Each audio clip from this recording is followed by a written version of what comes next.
우리 하나님의 말씀 요나서 보겠습니다. 요나서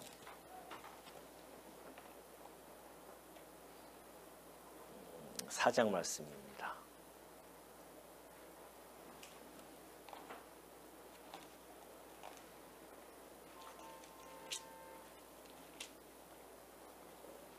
요나서 4장 1절입니다.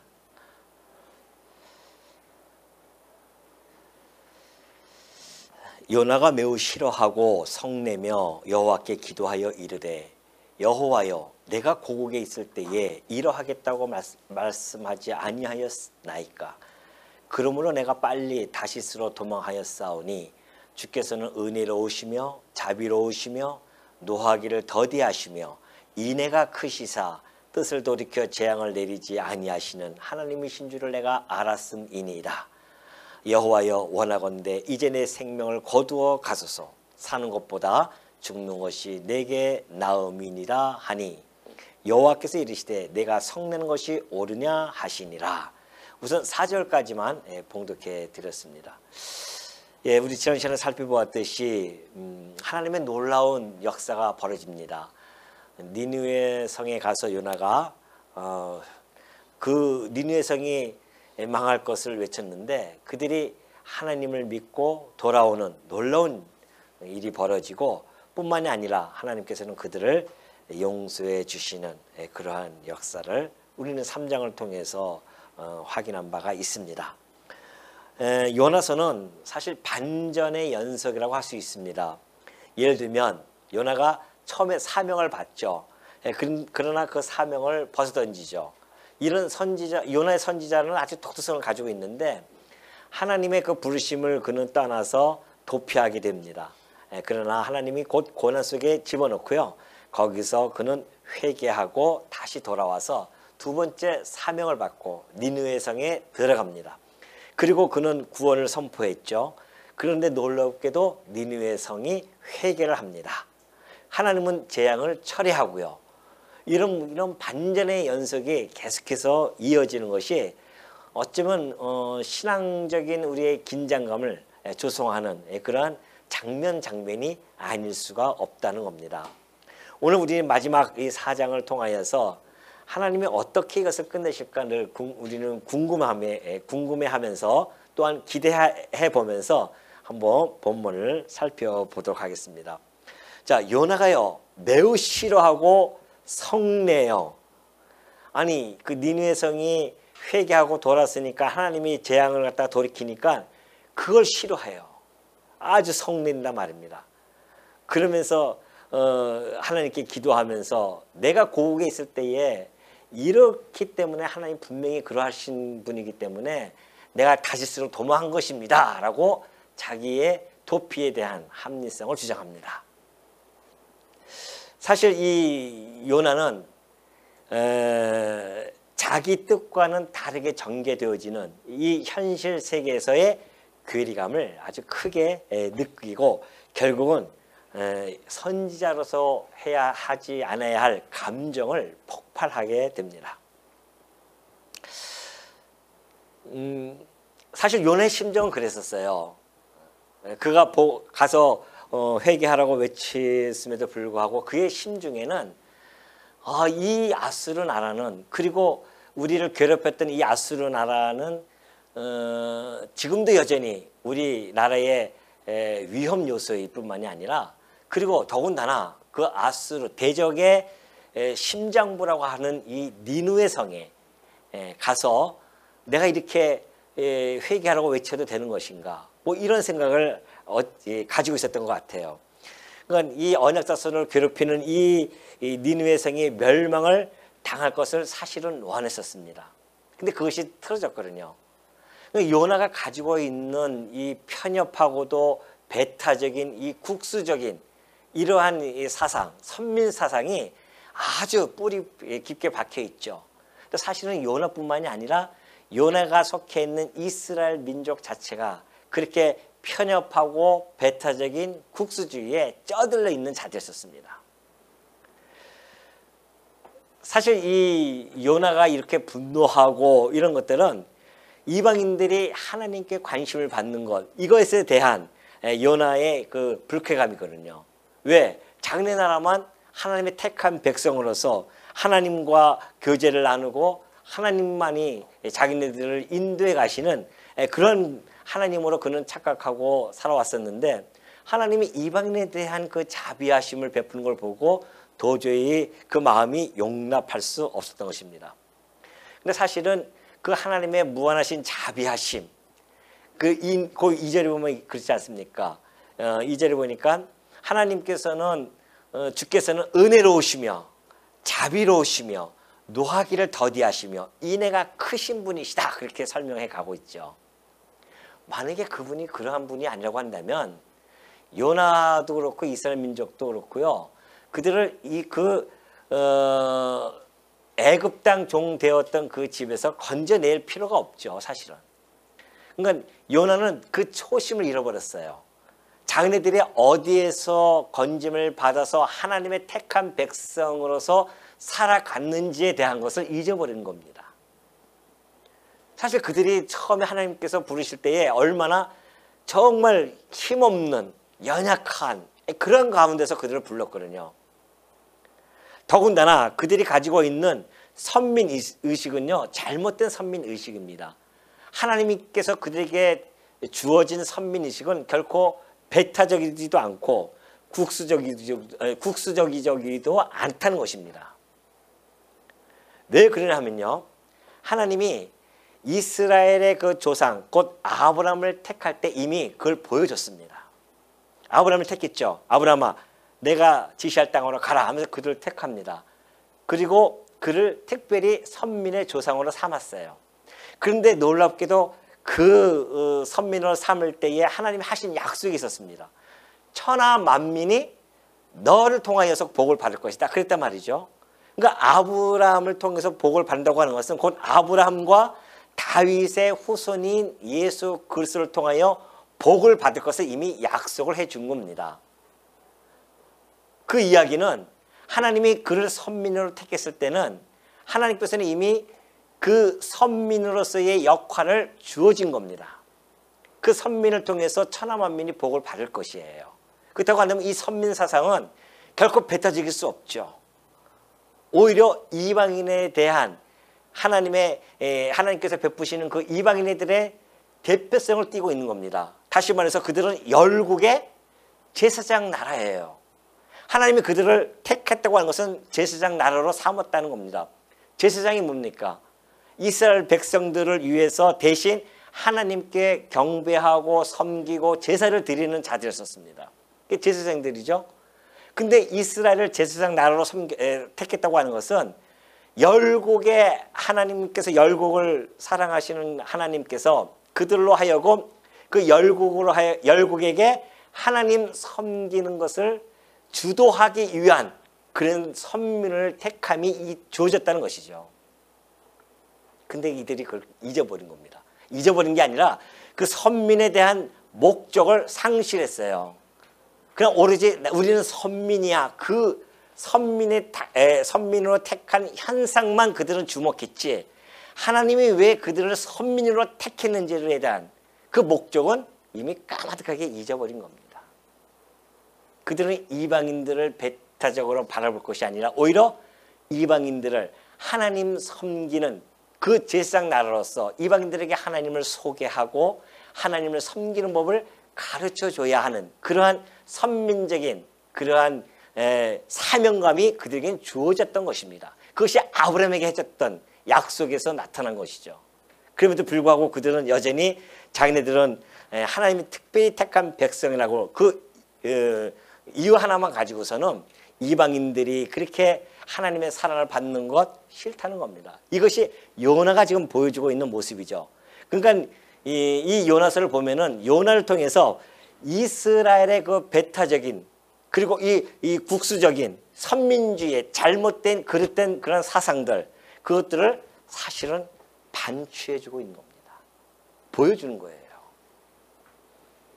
그들이 고집하는 그 선민주의가 얼마나 왜곡되어져 있는지를, 그들이 하나님의 뜻과 하나님의 바람에 얼마나 역행하고 있는지를 잘 보여주긴 의도가 이 요나서에서는 사실 깔려 있는 겁니다. 그러니까 이 요나가 그러죠. 하나님은 그러한 분이시기 때문에 뜻을 돌이키사 재앙을 내리지 아니하시는 하나님이신 줄 내가 알았습니다. 여호와여 원하건대 이제 내 생명을 거두어 가소서. 사는 것보다 죽는 것이 내게 나음이니라 하니 여호와께서 이르시되 내가 성내는 것이 옳으냐 하시니라 그러죠. 자, 여기 보면은 이제 이 그림 보시면 지금 이 니느웨 성에서 막 회개 역사가 일어나는 거죠. 회개 역사가 지금 일어나고 있는데 그 회개 역사를 통해서 하나님을 그들이 다시 믿고 하나님께 돌아오는 이 놀라운 사건. 그런데 요나는 지금 싫어해요. 그러면서 자기는 하나님에 대해서 안다고 이야기합니다. 진짜 아는 걸까요? 요나가 온전한 하나님을 온전히 안다고 하는 것은 하나님의 뜻과 그리고 그 하나님의 의지에 대해서 전적인 신뢰가 있어야 됩니다. 뿐만이 아니라 하나님의 그 뜻과 의지에 전적으로 수용을 하는 것이 전제되어져야 그래야 온전히 안다는 뜻입니다. 우리도 만약에 하나님을 안다고 하면서 하나님의 뜻과 하나님의 의지에 대해서 우리가 수용하거나 그것을 받아들이지 못한다고 한다면 그건 우리가 온전히 안다는 건 아닙니다. 어떻게 보면은 요나는 형식적인 그러한 신앙인일 수 있다는 것을 우리는 보여주는 것이죠. 자, 사실 이 요나의 생각과 하나님의 생각과 너무나 다르게 나타납니다. 하나님을 아는 그 지식과 하나님이 가지고 계시는 그 본성, 하나님에 대한 것은 전혀 다르게 나타나죠. 그걸 이사야 선지자는 이렇게 설명해 주고 있습니다. 악인은 그의 길을, 불의한 자는 그의 생각을 버리고 여호와께로 돌아오라. 그리하면 그가 긍휼히 여기시리라. 우리 하나님께로 돌아오라. 그가 너그럽게 용서하시리라. 이는 내 생각이 너희의 생각과 다르며 내 길은 너희의 길과 다름이니라. 여호와의 말씀이니라. 악인들, 불의한 자들 생각을 버리고 여호와께 돌아오라고 합니다. 그러면 하나님께서 너그럽게 용서해 주시겠다는 거예요. 그런데 요나는 그걸 용납 못했단 말이죠. 그러니까 내 생각이 너희의 생각과 다르며 내 길은 너희의 길과 다르다. 이는 하늘이 땅보다 높음 같이 내 길은 너희의 길보다 높으며 내 생각은 너희의 생각보다 높음이니라. 인간이 생각하는 그 사고방식, 인간이 생각하는 그 생각의 깊이, 이거하고 하나님이 생각하는 건 전혀 다릅니다. 그래서 우리가 끊임없이 하나님의 뜻을 분별해야 하는 그 작업을 끊이지 않고 해야 하는 이유는 자칫하면 우리는 내 길과 내 생각으로 갈 수밖에 없죠. 이것이 하나님의 뜻이야, 하나님의 생각이 하면서 간단 말입니다. 하나님의 뜻과 생각이 있는 하나님의 이 말씀과는 멀어지면서, 하나님의 뜻과 생각은 이 말씀인데 이 말씀은 보지도 않고 멀어지면서 자기의 생각과 자기의 뜻을 추구하면서 이것이 하나님의 생각과 하나님의 뜻이라고 착각하면서 살아가는 자들이 너무나 많다는 것이죠. 요나뿐만이 아닙니다. 이것이 혹 우리들의 모습은 아닌가 곰곰이 뒤돌아봐야 됩니다. 그러니까 하나님께서 그러잖아요. 이 하나님께서 이 천하 만민에게 복을 주시려는 그 뜻을 요나는 알 수가 없었던 거예요.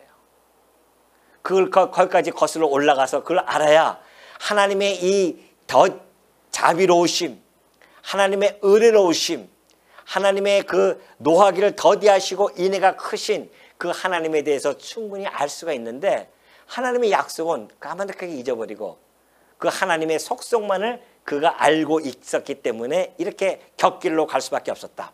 그러니까 하나님께서 네가 성내는 것이 옳으냐 말이죠. 성내는 것이 옳겠느냐 그런 거죠.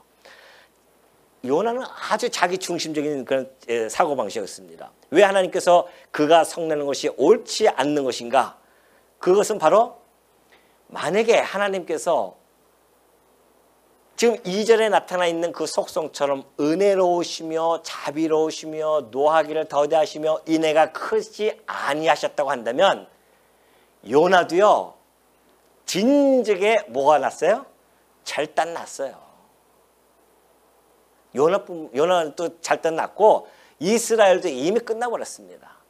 노하기를 더디하고 계시기 때문에 그나마 이스라엘 백성이 그래도 끝까지 지금 마지막 망할 때까지 하나님이 오래 참고 기다리고 계셨지. 안 그랬으면 벌써 그 땅에 들어갔을 때에 하나님을 잊어버리고 우상을 섬겼던 사사기 시대 때부터 이미 다 그대로 망하고도 나옴이 있습니다. 그런데 그 긴 시간 동안 하나님께서는 노하기를 더디하시고 인애가 크시기 때문에 참고 견뎌내셨던 그 하나님이셨단 말이죠. 그러니까 하나님께서는 그 속성 때문에 지금까지도 우리가 살아있는 거 아니겠습니까? 우리도 마찬가지입니다.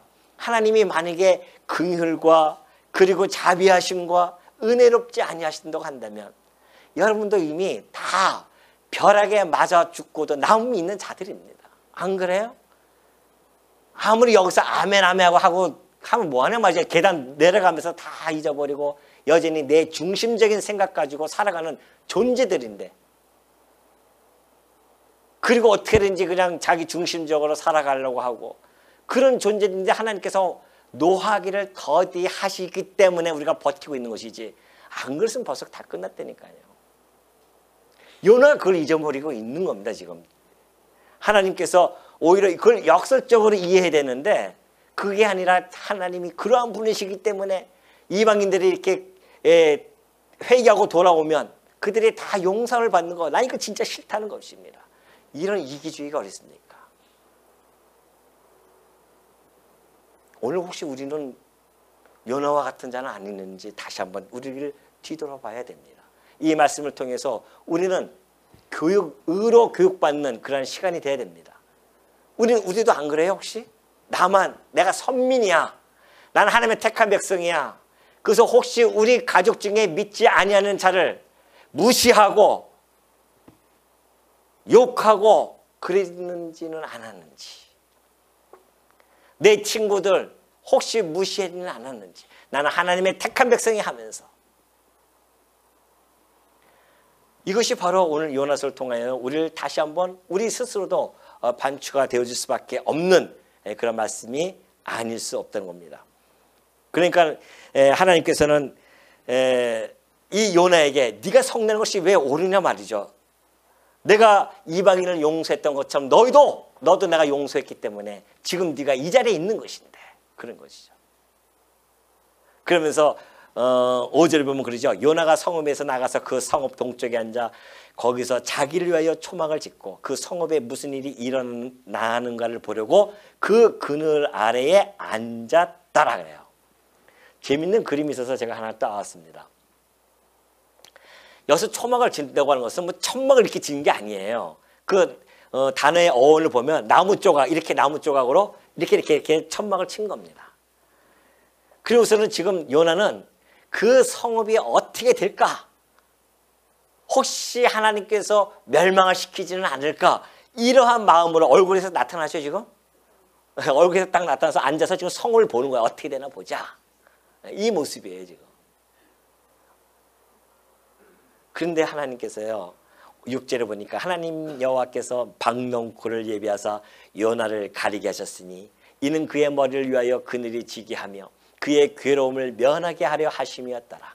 요나가 박농쿨로 말미암아 크게 기뻐하였더니, 이 사건입니다. 그 나무에다가 이렇게 탁 박농쿨을 갖다가 하나님께서 금방 나게 하셨어요. 하나님이 주권자이시니까 박농쿨로 나기도 하시고 이 박농쿨을 없애기도 하실 수 있는 그런 능력을 가지고 계시죠. 싹 이렇게 그늘을 해놓으니까 얼마나 기뻐하는지 몰라요. 아유 진짜 아무리 선지자지만은, 아니 지금 그 성읍에 12만이라고 하는 수많은 사람들이 자칫하면 멸망을 받아서 그 고통 가운데 멸망을 받을 뻔했었는데 그들의 고통은 뒤돌아보지도 않고 자기 겨우 땀 뻘뻘 흘리고 힘들었는데 박농쿨이 생기니까 그렇게 기뻐한단 말이죠.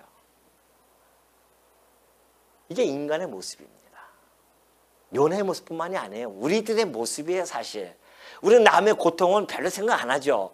내 고통, 남이 팔 하나 절단되어지면 그거는 별로 생각 안 합니다. 내가 그냥 가시 하나 걸리면 그냥 내 고통이 다 전부 아니겠어요? 그런 요나의 모습하고 똑같은 거 아니겠습니까? 지금 그곳에는 멸망을 당할 자들이 얼마나 많이 있는데 자기는 그 멸망의 고통을 생각하지 아니하고 겨우 자기는 이거 하나 때문에 그렇게 기뻐한단 말이죠. 그 멸망 당할 그 수많은 사람들이 구원을 받았을 때의 그 기쁨은 얼마나 크겠냐 말이죠. 하나님의 그 은혜에 대해서 깨닫고 하나님도 이렇게 이방인에 대해서 회개하고 돌아오는 자들에게 이런 은혜를 베푸시는군요.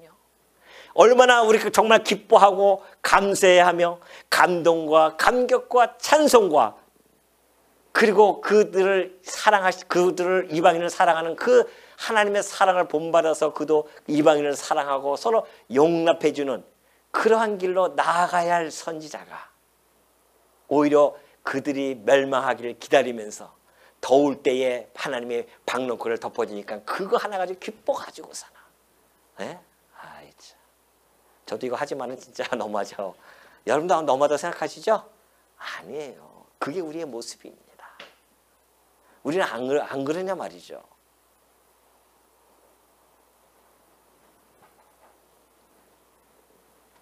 철저한 이기주의에 빠져있는 요나에게 지금 하나님께서 8절에 보니까 해가 뜰 때에 하나님이 뜨거운 동풍을 예비하셨고 해는 요나의 머리에 쪼임에 요나가 혼미하여 스스로 죽기를 구하여 이르되 사는 것보다 죽는 것이 내게 나으니이다 하니라 그래요.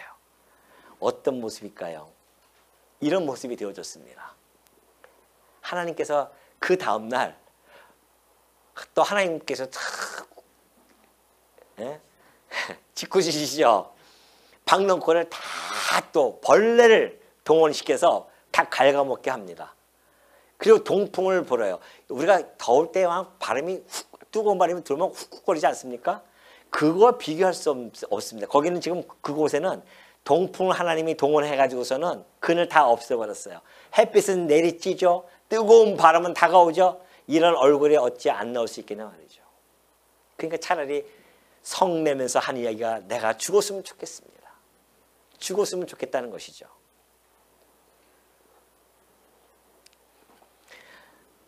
이 요나의 이 고통을 통해서 하나님께서는 심판 당할 자들의 그 괴로움이 얼마나 큰지를 사실은 교훈해 주고 있는 내용이 아닐 수 없죠. 그러면서 하나님께서는 그의 주장, 이 요나의 주장을 역이용해서 니느웨의 구원의 정당성을 지금 잘 밝혀주고 있죠. 하나님께서는 그런 말씀하십니다. 하나님이 요나에게 이르시되 내가 이 박농쿨로 말미암아 성내는 것이 어찌 옳으냐 그래요. 그가 대답하되 내가 성내어 죽기까지 할지라도 옳습니다. 자기는 끝까지 하나님께 맞대는 거 보십시오. 왜 하나님께서 왜 이런 말씀하셨냐면 우리가 욥기서를 보면 잘 알 수 있습니다. 욥기서 보면 그래요. 욥은 수많은 재산, 수많은 것이 있었어요. 박농쿨이 문제가 아니었습니다. 그런데 그 욥이 다 잃어버립니다. 그때 욥이 뭐라고 이야기하냐면 내가 못해서 알몸으로 나와 싸운즉 또한 알몸이 그리로 돌아가 올지라. 주신 이도 여호와시오 거두신 이도 여호와시오니 여호와의 이름이 찬송을 받으실지니이다. 하고 이 모든 일에 욥이 범죄하지 아니하고 하나님을 향하여 원망하지 아니하였습니다. 욥의 신앙과 요나의 신앙이 이렇게 다릅니다. 욥은 다 거둬갔어요. 박농쿨이 아니에요. 지금 자식서부터 모든 재산, 모든 가축들 다 잃어버렸습니다. 한 번에 다. 그때의 욥이 하는 이야기입니다. 주신 자도 하나님이시고 거두신 분도 하나님이십니다. 알몸으로 왔잖아요. 죽을 때 다 알몸으로 가는 거 아닙니까? 그러면서 살아가는 동안에 하나님께서는 우리에게 주시기도 하시지만은 거두기시도 하시는 하나님이십니다. 우리는 잠깐만 주시는 하나님만 생각해요. 아니에요. 거둬서 가셔요. 하나님은 빛과 어둠이 일반이시기 때문에 하나님은 빛의 역사도 하시지만 어둠의 역사도 하나님이 해 나가십니다. 전능자이기 때문에 그래요. 주권자이기 때문에 그렇단 말입니다. 그런 하나님을 우리가 경외하는 것이지 주시는 하나님만 경외하는 것이 아니고 걷어가신 하나님, 요나처럼 이렇게 걷어가니까 막 성내고 내가 차라리 죽겠나이다 뭐 이런 모습의 하나님을 섬기는 것이 아니라는 것입니다. 그러니까는 즉 네가 옳지 않다. 여호와께 이르시되 10절에 내가 수고도 아니하였고, 맞죠? 재배도 아니하였고 하룻밤에 났다가 하룻밤에 말라버린 이 박농쿨을 아꼈거든. 그러죠. 네가 이것을 아끼지 않아야했느냐. 아니 요나는 그 박농쿨 하나를 그렇게 아꼈어요. 하나님의 이 멋들어진 이야기를 다시 한번 들어보시기 바랍니다. 11절입니다. 하물며 이 큰 성읍 니느웨에는 좌우를 분별하지 못하는 자가 12만여 명이요 가축도 많이 있나니 내가 어찌 아끼지 아니하겠느냐 하시니라. 이러고 딱 끝납니다. 미완의 결말이죠. 주로 이렇게 이 정도 나왔으면 그 얘기를 딱 하나님이 하시고 나니까 요나가 다시 회개하여 하나님께 돌아왔다다. 뭐 이렇게 해서 뭐 잘 먹고 잘 살았다. 뭐 이렇게 끝나야 되는 거 아니겠어요? 근데 이거는 미완의 결말이에요. 내가 아끼지 아니하겠느냐 딱 묻습니다. 이제 대답은 누가 해야 됩니까? 요나가 해야 되고 이스라엘 민족이 해야 되고 더 나아가서는 여러분이 해야 할 대답입니다. 네가 박농쿨을 그렇게 아꼈는데, 여기서 좌우를 분별하지 못하는 자라고 하는 것은 옳고 그름을 분별하지 못하는 12만, 하나님을 알지 못하는 멸망받을 자들을 이야기합니다. 혹자들은, 어떤 학자들은 좌우를 분별하지 못했기 때문에 어린아이라고 그렇게 이야기해요. 그렇게 이야기하는 분도 있습니다. 어린아이와 같은 자가, 어린아이가 한 12만 돼요. 그러면 어른까지 합하면 거의 60만이 도달합니다. 그렇게 해든 저렇게 해도 상관이 없어요. 하여튼 하나님께서 그 수십만 되는 그 민족, 그 백성을 아끼신다고 하는 겁니다. 우리는 이 요나서를 통해서 혹시 요나의 이 이기주의, 요나가 가지고 있는 이런 태도, 이런 태도에, 그래서 우리는 이런 태도를 갖지 맙시다라고 하는 것에 주목을 하면 안 된다는 겁니다. 그건 그것대로 우리가 받아들여야겠지만은, 반성하고 성찰해야겠지만은, 그러나 우리가 더욱 주목할 것은 하나님이 당신의 사랑하는 백성들을 향한 그 아끼심의 자비하심과 은혜와 그리고 노하기를 더디하심과 은혜가 크신 그 하나님에게 주목을 해야 된다는 겁니다. 우리가 주목은 그거예요. 하나님이 이렇게 아끼시는구나.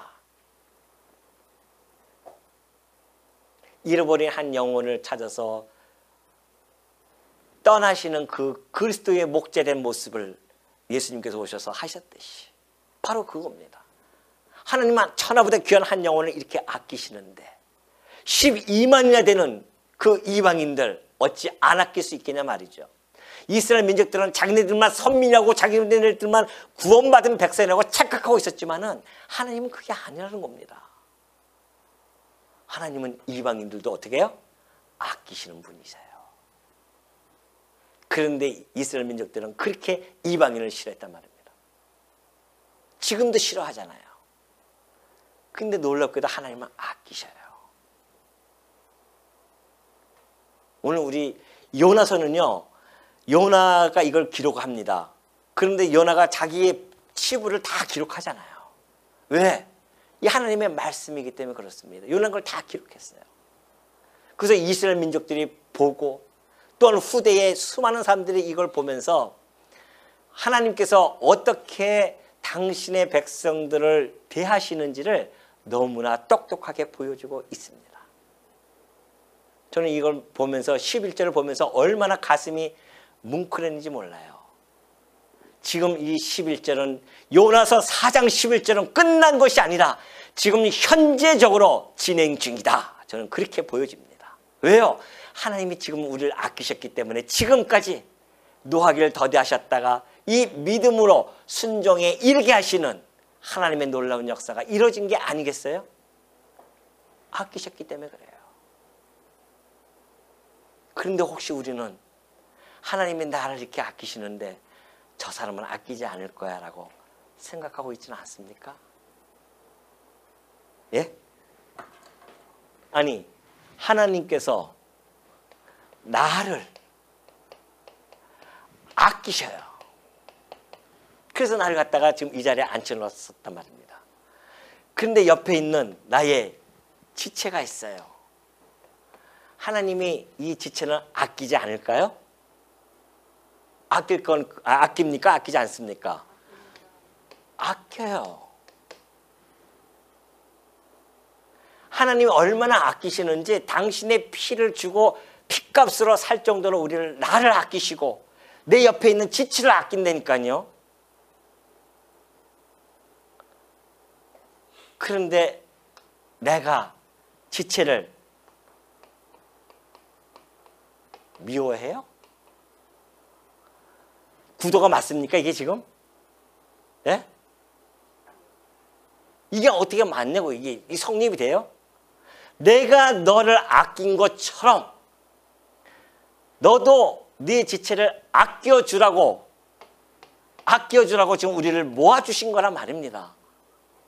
여러분의 옆에 있는 지체들은 미움의 대상이 아니라 아낌의 대상이라니까요. 하나님이 피값으로 줄 만큼 아낌을 받는 자들인데 내가 뭐라고 내 지체를 갖다가 하나님이 불러주신 함께 지체라고 한 형제라고 모아주신 그 지체를 아끼지 아니하냐 말이죠. 미워할 수 있냐 말이죠. 이건 말이 안 되잖아요. 하나님의 은혜를 깨닫지 이것이 은혜인데 나를 아껴주는 것이 하나님의 은혜인데 하나님의 인자가 크시고 하나님의 인애가 크시고 하나님이 노하기를 더디하심으로 말미암아 나를 아껴줘서 이렇게 불러주셨는데 나는 왜 내 지체를 미워하냐 말이죠. 이걸 깨닫지 못했다는 겁니다. 깨닫지를 못한 거예요. 깨달아서도 이거 다 잊어버렸어요. 세상 속에 살면서 다 잊어버리는 겁니다. 하나님이 좋아할까요? 내가 옆에 있는 지체를 미워하면은 하나님이 아이고 수고했다, 잘했다 그렇게 할까요? 아니에요. 하나님이 아끼시는 자라니까요. 피값으로 줘 나랑 동일하게. 오늘 요나서의 마지막은 너무나 큰 충격을 우리에게 줍니다. 내가 그들을 아끼지 아니하겠느냐.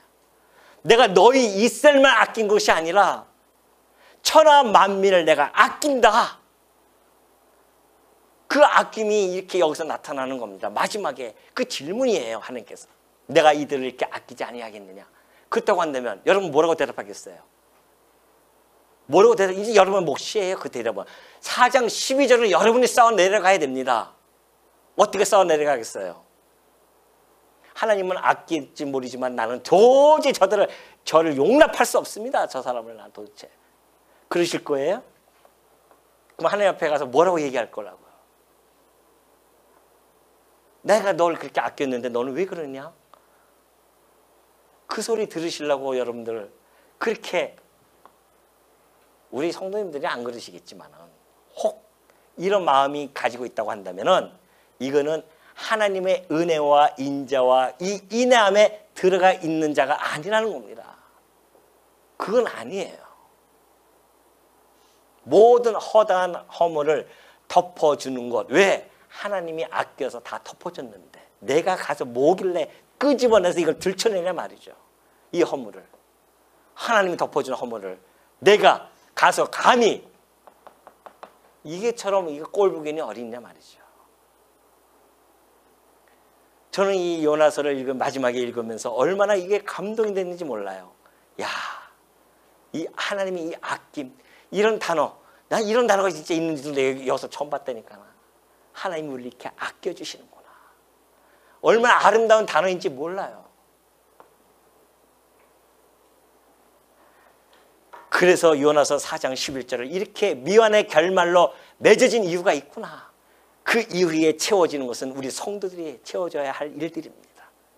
혹시 여러분 주변에 하나님이 예수 안 믿는다고 해서 우리도 선민사상처럼 배타적이고 미워하고 싫어하고 욕하고 그런 게 아니에요. 하나님이 그 사람도 아끼는 자라니까요.